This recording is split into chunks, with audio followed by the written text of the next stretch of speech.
Kerana kita tahu selain di negeri Pahang dan juga Johor, Perak antara negeri yang begitu teruk terkesan akibat banjir yang melanda dan hujan yang berterusan juga mengakibatkan beberapa daerah di Perak dinaiki air. Dan untuk kita meninjau keadaan semasa banjir ketika ini di Perak, bersama kita di talian video sekarang ini adalah Pengarah Jabatan Bomba dan Penyelamat Malaysia Negeri Perak, Tuan Azmi Osman. Assalamualaikum Tuan Azmi.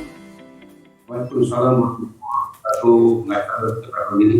Okey, baik Tuan, kita nak terus tanyalah Tuan kepada Tuan. Mungkin Tuan boleh kongsikan sedikit perkembangan terkini banjir di Perak pada ketika ini. Okey, berasaskan kepada perkembangan banjir di Perak dan Malaysia, di mana terdapat rekod 508 pengangka yang berada di PPS, yang mana ia merangkumi dua daerah, iaitu di daerah Kampar dan juga di daerah Kulintan.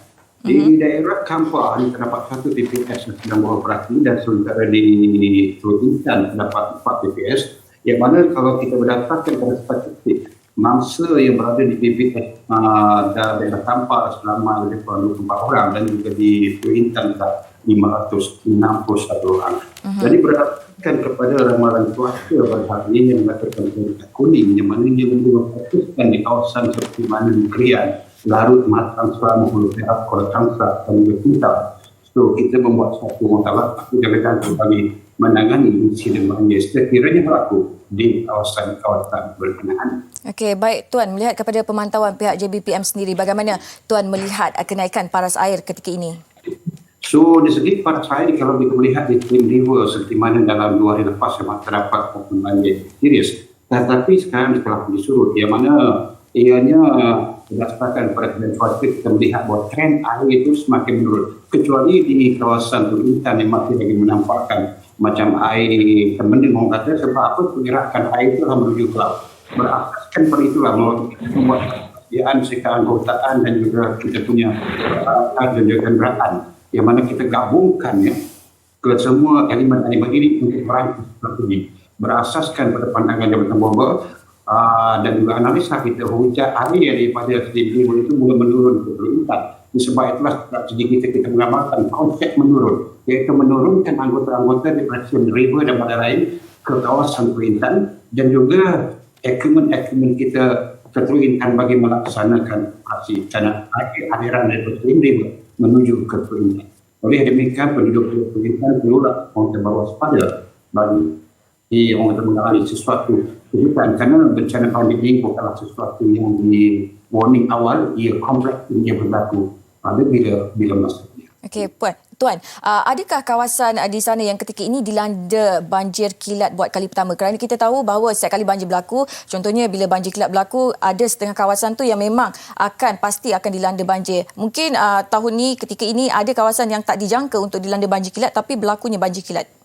Saya tak dapat menafikan perkara ini kerana terdapat kawasan-kawasan yang pendapatannya adalah perkampungan dan juga area-area rendah yang berada di tepi sungai, yang mana apabila berlakunya hujan dan ia menyebabkan paras air naik secara mendadak. Ada juga kawasan yang selama ini tidak naik air, tetapi apabila aliran ataupun hujan yang lebat dan juga aliran air di berkawasan kawasan lain menurun berkenaan, maka ia boleh menyebabkan banjir kilat. Tetapi banjir kilat ini mungkin masuk dalam 1-2 hari saja, dan ia bukanlah berpanjangan minggu atau 2 minggu bagi orang kata yang menyebabkan banjir secara berterusan.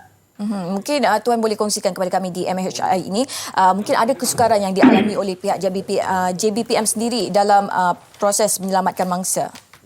So dalam aspek menyelamatkan banjir pada tahun ini, kita tidak menemui masalah dari segi anggotaan dan juga dari segi peralatan. Kenapa? Kerana kita telah menyusun segala bentuk strategi kita di peringkat awal.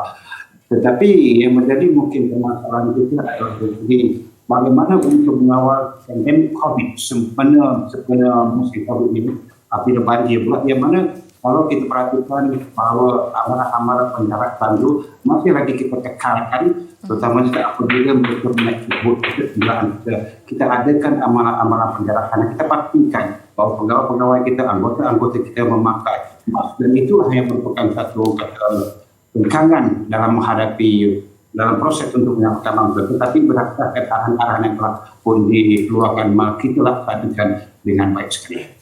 Tuan, bagaimana pula dengan mangsa banjir yang mempunyai gejala COVID-19, adakah mereka terus diasingkan ataupun perlu menjalani swab test dahulu sebelum diasingkan ke PPS yang lain? So setakat ini berdasarkan pada pemerhatian di pusat perpindahan yang mana satu kolaborasi dengan jabatan-jabatan kebajikan APM bahawa setiap mangsa banjir ini sememangnya di swab test dan juga diamalkan penjarakan mereka. Pada kawalan dari pihak APM dan juga rela di kawasan berkenaan telah pun menunjukkan bahawa pematuhan terhadap SOP di pusat-pusat penanganan banjir di Perak ini berjalan dengan baik sekali. Tuan, katakanlah jika berlaku sebarang kematian ketika banjir ini, pastinya prosedurnya sedikit berbeza kerana sekarang kita berdepan dengan situasi COVID-19 yang memerlukan SOP yang sangat ketat. Mungkin secara ringkasnya Tuan boleh ceritakan sedikit. So berasaskan sekiranya wujud kematian di semasa banjir ini, maka sudah pastilah kita akan merujuk dulu pada pihak KPM untuk mengetahui adakah mangsa berkenaan dijangkiti ataupun tidak. Walau macam mana pun semua pasukan penyelamat khusus yang akan menguruskan pengebumian perlulah juga mematuhi peraturan-peraturan tadi keluar oleh Jabatan Kesihatan Malaysia supaya ini tidak memberikan satu mudarat kepada pegawai-pegawai kerajaan yang menguruskan insiden-insiden seperti berkenaan. Setakat ini tiada penambahan aset daripada pihak JBPM? So setakat ini tidak ada penambahan tetapi aset kita sememangnya lengkap. Malahan kita juga telah memberikan bantuan aset kita ke Pahang yang mana kaitan banjir yang agak serius di sana. Dan aset kita di sini akan disebut sekiranya banjir serius di negeri Perak ini, maka proses bantuan pula akan kita perolehi daripada Jabatan Bomba di negeri lain. Walau macam mana pun satu kolaborasi yang baik dengan pihak PDRM, pihak Tentera dan sebagainya, insya-Allah langkah berjaga-jaga, konsep berjaga-jaga untuk menangani insiden banjir di Perak pada tahun 2021 di awal tahun ini berjalan dengan lancar dan juga amat efisien sekali. Okey, baik Tuan, sedikit nasihat kepada mangsa-mangsa banjir yang terlibat pada kali ini Tuan. Okey, kepada golongan mangsa banjir khususnya yang berada di pusat-pusat perpindahan umpamanya. So pastikan mereka mengikut peraturan-peraturan di segi pandemik COVID. So amalkan penjarakan, gunakan mask dan sebagainya. Dan juga elakkan aktiviti-aktiviti yang boleh memudaratkan mereka. Dan kepada pasukan-pasukan keselamatan, khususnya bomba, khususnya PDRM, khususnya pasukan penyelamat lain, pastikan prosedur-prosedur dan peraturan-peraturan perlulah kita patuhi. Yang penting sekali kolaborasi secara bersama. Bukan saja merangkumi pasukan-pasukan penyelamat, tetapi juga kolaborasi dengan masyarakat. Iaitu hindarilah kenegiran mereka sekiranya arahan berpindah dikeluarkan. Itu amat penting kerana inilah menjadi tanggungjawab bersama kita ke arah mewujudkan masyarakat yang selamat sempena musim bencana banjir ini. Dan bagi saya yakin bahawa musim banjir ini sudah pastinya pekebun kecil khusus ini kan tidak dapat menjalankan dapat melaksanakan sumber ekonomi mereka seperti petani dan sebagainya, tetapi pastikan nyawa mereka tidak terancam. Elakkan daripada mengamalkan pergi ke kebun untuk mencari rezeki dulu untuk sementara waktu ini kerana ia boleh mengundang kepada bahaya semasa musim banjir. Bukan saja aliran air yang deras tetapi juga binatang-binatang buah seperti ular yang boleh mengancam keselamatan mereka. Baik Tuan, terima kasih banyak-banyak kerana sudi meluangkan masa bersama kami di MHI pada pagi ini Tuan. Terima kasih, selamat bertugas. Terima kasih kembali. Assalamualaikum warahmatullahi wabarakatuh. Waalaikumsalam. Itu dia tadi Tuan Azmi Osman, Pengarah Berjabatan Bomba dan Penyelamat Malaysia Negeri Perak. Baik, sedikit pesanan kepada anda yang terlibat dalam kawasan banjir. Pastikan anda hanya minum air yang dirawat ataupun air bersih yang dimasak dan sebaiknya minum air mineral dan pastikan elakkan daripada memakan sayur-sayuran mentah yang tidak dimasak. Dan paling penting sekali, jaga kebersihan diri. Baik, kita nak berehat seketika.